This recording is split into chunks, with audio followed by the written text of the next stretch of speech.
Hello students, मैं अजय कुमार, सहायक प्राचार्य अर्थशास्त्र, हरिहर साह महाविद्यालय उदा किशनगंज, पुनः आप लोगों के बीच इस वीडियो के माध्यम से उपस्थित हूँ। व्यष्टि अर्थशास्त्र से चर्चा हेतु एक नए विषय के साथ, जिसे आप स्क्रीन पर देख रहे होंगे, उत्पादन और उत्पादन के साधन और उत्पादन के फलन, production agents of production and production function. मैं आज चर्चा करूंगा इस टॉपिक के तहत कि उत्पादन क्या है, उत्पादन के विभिन्न साधन कौन कौन से हैं, उनकी क्या विशेषताएं हैं, उत्पादन को प्रभावित करने वाले तत्व क्या क्या हैं, और अंत में मैं चर्चा करूंगा कि उत्पादन फलन क्या है। तो चलिए शुरू करते हैं। आज का टॉपिक नाम है उत्पादन, उत्पादन के साधन और उत्पादन फलन। तो सबसे पहले देखते हैं हम लोग कि उत्पादन क्या है। तो उत्पादन से अभिप्राय पदार्थ का निर्माण करना नहीं होता, बल्कि उसका स्वरूप बदलकर उसमें उपयोगिता या तुष्टि गुण का सृजन करना। उपयोगिता से आप भली भांति परिचित हैं। उपयोगिता किसी वस्तु की वह होती है जिसके कारण कोई व्यक्ति उस वस्तु का उपभोग करता है, और उसी का सृजन जब हम किसी वस्तु में करते हैं तो वो उत्पादन कहलाता है। तो इसके दो अनिवार्य घटक हुए, उपयोगिता का सृजन और उसमें विनिमय मूल्य का पाया जाना, अर्थात उसको खरीदा या बेचा जा सके। अब हम लोग देखेंगे कि हम किस प्रकार उपयोगिता का सृजन कर सकते हैं, अर्थात उत्पादन कर सकते हैं। तो इसके 6 तरीके हैं। पहला तो है समय परिवर्तन करके। कोई किसान आलू को कोल्ड स्टोरेज में रखता है, तो इस प्रकार से वो आलू में एक नई उपयोगिता का सृजन करता है और उसे भविष्य में बेहतर मूल्य पर विक्रय करता है। स्वामित्व परिवर्तन द्वारा कोई पुस्तक किसी विक्रेता के पास है, उतनी उपयोगी नहीं है जितनी उपयोगी वो विद्यार्थी के पास अगर चला है तो वो होगा। तो स्वामित्व परिवर्तन से क्या हुआ? उपयोगिता का सृजन हुआ। सेवा हस्तांतरण द्वारा कोई शिक्षक, कोई वकील, कोई डॉक्टर क्या करता है? सेवा हस्तांतरण ही तो करता है। इस प्रकार से वो उसका उत्पादन होता है। ज्ञान प्रसार द्वारा, ज्ञान प्रसार द्वारा कैसे उपयोगिता सृजन होता है? विज्ञापन के माध्यम से। आप टीवी में, यूट्यूब पर, मोबाइल में देखते होंगे, तरह तरह के उत्पादों के विज्ञापन आते हैं, जिसे प्रभावित होकर आप उसका क्रय करते हैं। तो इस तरह से विज्ञापन के माध्यम से उस वस्तु में, उत्पाद में अधिक उपयोगिता का सृजन किया जाता है। एक समय था जब इतना विज्ञापन प्रचलित था एक प्रोडक्ट का, मतलब टूथपेस्ट मतलब कोलगेट, ठंडा मतलब कोका कोला, और साबुन मतलब लाइफबॉय। तो क्या था ये? यही ज्ञान प्रसार, विज्ञापन का इफेक्ट था। अब है कि स्थान परिवर्तन द्वारा। स्थान परिवर्तन द्वारा किस प्रकार होता है? अब मान लीजिए कोयला अपने खान में पड़ा हुआ है, तो उपयोगी है क्या? उतनी उपयोगी नहीं है जब तक कि उसको इस्पात के उद्योग तक ना ले आया जाए, या फिर वैसे जगहों पर ना पहुंचा दिया जाए जहां उसे जलाकर उससे ताप या विद्युत जनरेट किया जा सके। फिर है रूप परिवर्तन द्वारा। रूप परिवर्तन द्वारा किस प्रकार होता है? अब मान लीजिए सूत से हम कपड़ा बना दिए, ईख से गुड़ बना दिए, चीनी बना दिए, तो क्या कर रहे हैं हम लोग? रूप परिवर्तन से उपयोगिता का सृजन कर रहे हैं, अर्थात उत्पादन कर रहे हैं। अब चलिए देखते हैं अगला, इसके साधन क्या क्या हैं उत्पादन के। तो उत्पादन के साधन 5 आधुनिक अर्थशास्त्रियों ने बताए हैं। वो पांचों हैं: भूमि, पूंजी, श्रम, संगठन और उद्यम, जो आप अपने स्क्रीन पर देख रहे होंगे। कहते हैं कि आधुनिक अर्थशास्त्रियों ने 5 उत्पादन के साधन बताए हैं, जिसको विशेष व अनुकूलतम अनुपात में प्रयोग कर उत्पादन या उपयोगिता सृजन का कार्य किया जाता है। चलिए देखते हैं कि भूमि की क्या विशेषताएं हैं, भूमि के तहत हम किन किन चीज़ों को रख सकते हैं। तो अर्थशास्त्र में भूमि से अभिप्राय केवल धरती से नहीं होता, बल्कि प्रकृति द्वारा प्रदत्त सभी निःशुल्क उपहार जो पृथ्वी के धरातल पर और उसके गर्भ में पाए जाते हैं, भूमि के अर्थ में या भूमि के परिधि में सम्मिलित किए जाते हैं।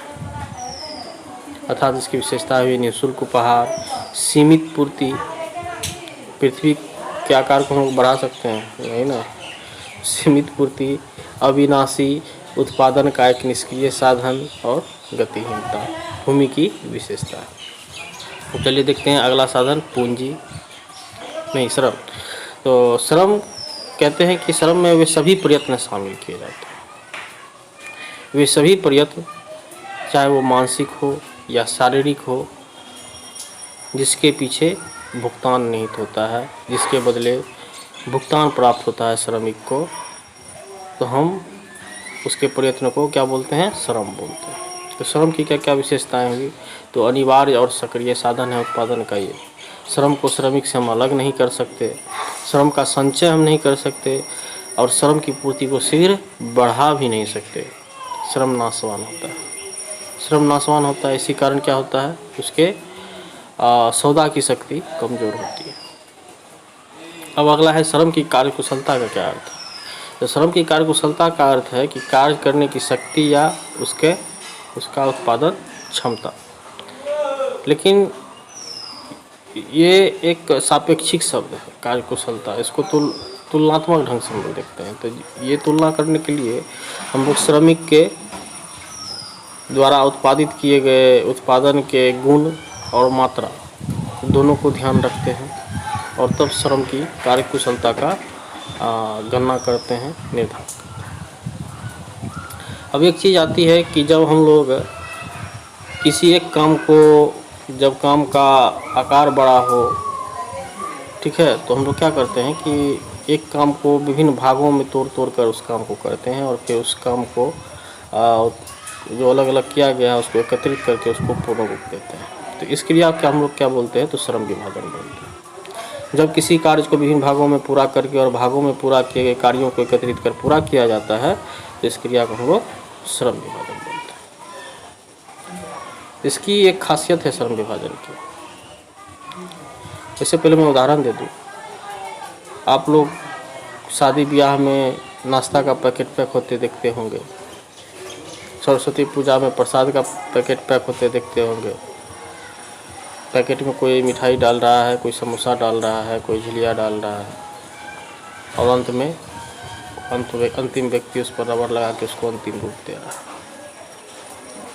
इसमें क्या होता है कि बनाने वाले बहुत लोग हैं जो उसको खंड खंड में उस काम को कर रहे हैं, लेकिन कोई ये नहीं कह सकता कि ये काम मेरा है, ये पैकेट मेरे द्वारा तैयार किया गया है। तो सृजनात्मकता की खुशी जो होती है ना, वो यहाँ गायब हो जाती है श्रम की वजह से, ठीक है।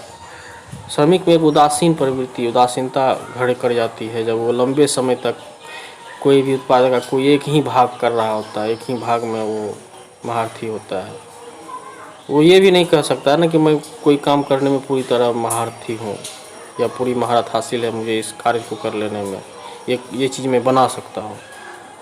महारथी तो बस उस चीज़ के बस कोई एक पोर्शन करने में वो महारथी है, ठीक है, क्योंकि सब दिन से वही करता आया है। वो सब दिन से मतलब जब से उस उत्पादन में वो लगा हुआ। तो एक तो पूरी जो उसका उत्पादन का प्रक्रिया है पूरे पर उसको एक्सपीरियंस नहीं हो पाता, और दूसरा उसके अंदर वो सृजनात्मकता की खुशी जो होनी चाहिए कि ये काम मेरे द्वारा किया गया है, वो नहीं आ पाती। श्रम विभाजन। अगला कहते हैं कि श्रमिक का आपूर्ति वक्र पर्याप्त स्तर के बाद पीछे की ओर मुड़ जाता है। पीछे की ओर मुड़ जाता है मतलब इसलिए पीछे की ओर मुड़ता है उसका पूर्ति वक्र, क्योंकि एक पर्याप्त मजदूरी प्राप्त कर लेने के बाद मजदूर आराम पसंद हो जाता है, वो आराम करना चाहता है।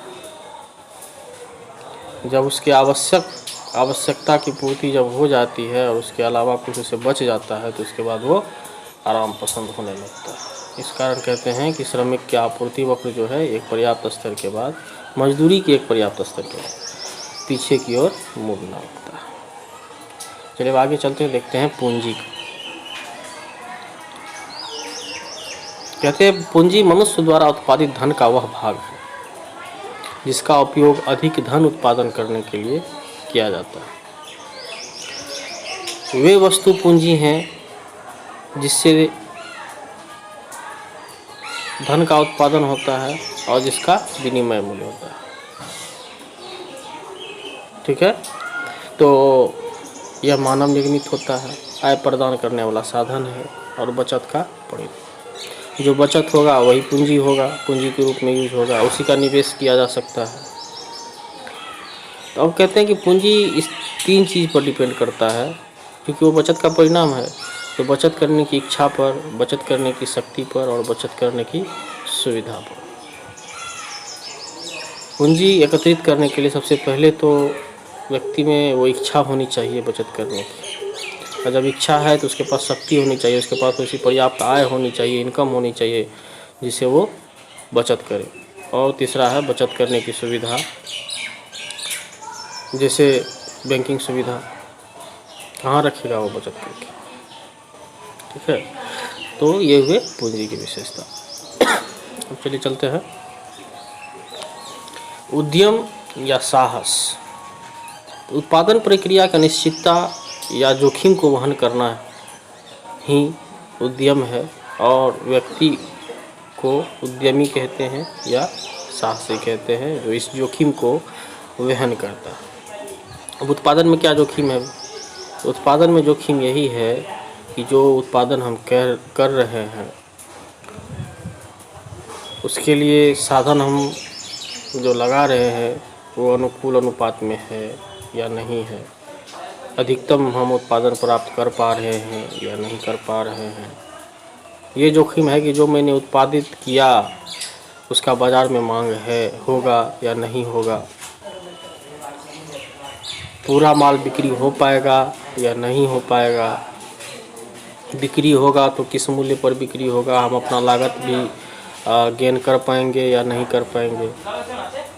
तो ये सारे जोखिम होते हैं बाज़ार के और उत्पादन प्रक्रिया के, जिसको वहन करना किसी एक साहसी को पड़ता है, और वही उद्यमी या साहसी कहलाता है, और वही उस व्यवसाय का मालिक होता है।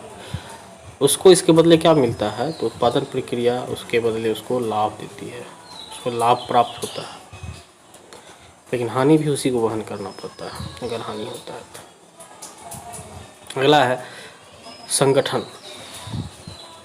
संगठन क्या है? उद्यमी जिसके सहायता से अपने उत्पादन प्रक्रिया को अंजाम देता है, उत्पादन को अंजाम देता है, उसको हम लोग संगठन बोलते हैं। संगठन में जो मुखिया होता है उसको संगठक बोलते हैं। ठीक है, इन लोगों को क्या मिलता है अपने काम के बदले? तो वेतन मिलता है। इन लोगों का काम क्या होता है? तो साधनों के अनुकूलतम अनुपात में एकत्रित करना इन लोगों का काम होता है, कि किस अनुपात में साधनों को लगाया जाए कि उत्पादन अधिकतम हो। यही इन लोगों का संगठन का कार्य होता है, एकत्रित करना, उसे लगाना, इसके बदले वो लोग वेतन लेते हैं। ये तो ये पुरस्कार की बात कि संगठन को वेतन मिलता है, उद्यमी को लाभ मिलता है, और श्रमिक को मजदूरी मिलता है। पूंजी क्या मिलता है? ब्याज मिलता है। भूमि को क्या मिलता है? लगान मिलता है। ठीक है, अब चलिए आगे चलते हैं, देखते हैं कि उत्पादन को प्रभावित करने वाले तत्व क्या क्या है। उत्पादन को 2 तत्व प्रभावित करते हैं। एक तो उसके आंतरिक तत्व हैं जो उत्पत्ति के साधनों की कुशलता और उत्पत्ति साधनों के प्रयोग के अनुपात के रूप में। तो साधन की कुशलता, अब मान लीजिए सब्जी बना रहे हैं, टमाटर सड़ा हुआ डाल देंगे, सब्जी का टेस्ट क्या आएगा? तो यही बात है यहाँ उत्पादन में भी। सब्जी बनाना भी तो एक उत्पादन ही है, तो इसमें साधन जितना अच्छा डालेंगे, कुशल साधन डालेंगे, उसी तरह का उत्पादन प्राप्त होगा। ठीक है, तो अब कहते हैं बाह्य तत्व। बाह्य तत्व में आते हैं प्राकृतिक तत्व, जैसे मौसम वगैरह। विज्ञान एवं अनुसंधान, इसके तहत तकनीक आती है, किस तकनीक के तहत उत्पादन किया जा रहा है, उच्च तकनीक अपनाया जा रहा है तो अधिक उत्पादन होगा, कुशल उत्पादन होगा। ठीक है, पुरानी तकनीक अपनाई जा रही है तो उसका असर उत्पादन पर पड़ेगा, क्वालिटी गिरेगी, उसकी मात्रा गिरेगी। और अच्छी तकनीक अपनाने पर क्वालिटी में भी अच्छा होगा और मात्रा में भी अच्छा होगा। प्रचार प्रसार मतलब विज्ञापन, सरकार की नीतियाँ। अब सरकार की नीतियाँ कैसी है, मान लीजिए बिहार में कोई शराब बनाएगा तो न तो बना पाएगा ना बेच पाएगा, ठीक है ना। तो राजनीतिक दशाएँ कैसी है, बार बार इलेक्शन करवाना पड़ रहा है क्या, या स्थिरता बनी हुई है। तो स्थिरता बनी रहेगी तो उत्पादन कार्य क्या होगा। अगला है परिवहन एवं संचार, मतलब ट्रांसपोर्टेशन नहीं होगा तो क्या कोयला को हम लोग इस्पात उद्योग तक ला पाएंगे। लाएंगे, मान लीजिए ट्रांसपोर्टेशन है, केवल ट्रक है, रेल की सुविधा नहीं है, तो कॉस्ट कितना बढ़ जाएगा। तो यही सब सुविधाएं जो हैं उत्पादन को प्रभावित करती है। जैसे बैंकिंग सुविधा भी है, अगर न हो तो क्या होगा, होगा तो क्या होगा, आप लोग वाली बात ही समझ सकते हैं। ये सब चीज़ें हैं आंतरिक और बाह्य जो उत्पादन के मात्रा और उसके क्वालिटी दोनों को प्रभावित करते हैं। तो चलिए अब आगे देखते हैं हम लोग कि उत्पादन फलन क्या बोला है। कोई बला वाला नहीं है, ये जो है उत्पादन के साधनों का फलन है। मतलब एक निश्चित समय में उत्पादन साधनों और उत्पादन मात्रा के बीच के फलनात्मक संबंध को ये बताता है। जैसे हम लोग डिमांड फंक्शन में देखे थे, उसी तरह यहाँ है, ये प्रोडक्शन फंक्शन है और ये बताता है कि एक निश्चित समय में उत्पादन साधनों एवं उत्पादन मात्रा के बीच क्या संबंध होंगे, उसी की व्याख्या करता है ये उत्पादन फलन। यहाँ देख रहे होंगे आप लोग, यहाँ पी उत्पादन मात्रा और ABCD जो है विभिन्न उत्पादन के साधन हैं, और टी जो है तकनीक है जिसे हम लोग स्थिर मानकर चलते हैं। ठीक है, अब कहते हैं कि विभिन्न प्रकार के उत्पादन फलन है। जैसे प्रथम कोटि का रेखीय समरूप उत्पादन फलन, अभी जो आप ऊपर में देख रहे हैं P = function of ABCD T, ये उसी प्रथम कोटि का एक रेखीय समरूप उत्पादन फलन ही है। अगर मान लीजिए जितना गुना हम लोग साधन की मात्रा बढ़ाएंगे यहाँ, उतना ही प्रोडक्शन भी बढ़ेगा। कॉफ डगलस उत्पादन फलन में क्या है कि उन्होंने सिर्फ पूंजी और श्रम को लिया है और तीनों प्रतिफल पर, ह्रासमान प्रतिफल, स्थिर प्रतिफल और वृद्धिमान प्रतिफल पर वो दिखाता है कॉफ डगलस उत्पादन फलन कि साधन में किस प्रकार परिवर्तन से उत्पादन पर प्रभाव पड़ेगा। उसी प्रकार CES भी है, जो प्रतिस्थापन की लोच जब हम शून्य मान लेते हैं, ठीक है, स्थिर प्रतिस्थापन की लोच पर, और वो बताता है ये फलन कि किस प्रकार उत्पादन के साधनों में परिवर्तन से उत्पादन पर प्रभाव पड़ता है। तो विशेष जानने के लिए सबसे पहले हम लोग को ये न जानना होगा कि ये होता क्या है। उत्पत्ति ह्रास नियम, वृद्धि नियम, स्थिर नियम है, मतलब परिवर्तनशील अनुपात का नियम और पैमाने का प्रतिफल, distance to scale, law of variable proportion, ये हम लोगों को जानना होगा। ये हैं उत्पत्ति के नियम अर्थात उत्पादन के नियम। तो ये तो थे उत्पादन फलन। तो आज के वीडियो में इतना ही। अगले वीडियो में हम लोग देखेंगे कि परिवर्तनशील अनुपात का नियम क्या होता है, पैमाने का प्रतिफल क्या है। तब तक के लिए इजाज़त दीजिए, धन्यवाद।